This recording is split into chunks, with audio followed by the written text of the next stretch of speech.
everyone, I'm Alessandra. I'm Sebastian, and this is our cat. Welcome to the 4th episode of the QCAT Podcast, where we'll be discussing innovation, technology, and the future of smart cities. In today's episode, we'll talk about something that's closely linked to the topic of our previous episode, which was cybersecurity, and that is ethical hacking. This is a concept that started gaining traction a few years ago, at least here in Latin America, as organizations began digitizing their data. So, Sebastian, what is ethical hacking?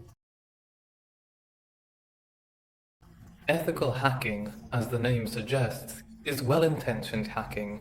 Today's topic contrasts with what we discussed in our last episode, which focused on hacks aimed at stealing information, data, and sensitive details, all with malicious intent.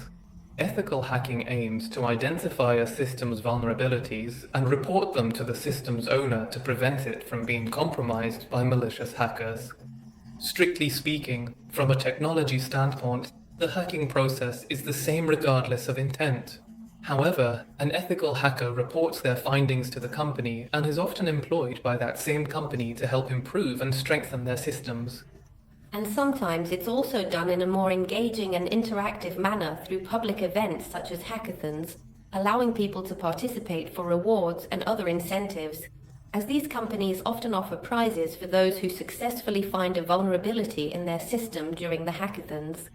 Companies benefit from these events because they get to learn about potential vulnerabilities in their systems and gain valuable insights into their security infrastructure and potential risks. So it's a win-win situation in a collaborative environment which fosters innovation and community involvement. It's not like there's a definitive guide for ethical hacking, but there are some core principles that should be adhered to. First and foremost, the hacker needs authorization to access the systems. They must be transparent about what they plan to do before they do it, and also about what they've done once they're finished. Confidentiality is often required when the hacker is employed by a company or institution.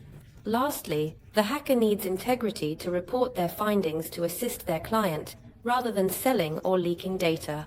I think integrity is the most important principle, because there could be someone else offering the hacker more money for this information, and they might end up selling the data, so integrity is crucial.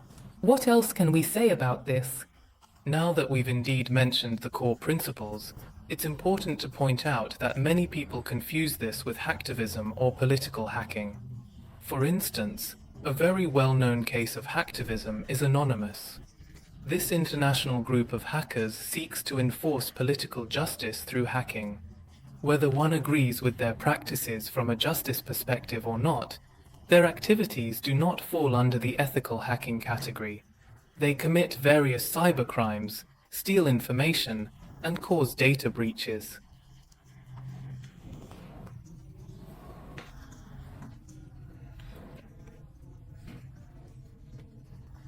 Apart from not knowing who these anonymous individuals are, they could easily shift from good or socially positive actions to exposing questionable people to other negative agendas in the future that aren't necessarily in the best interest of global citizens. This is the danger that comes with anonymity. See you next time.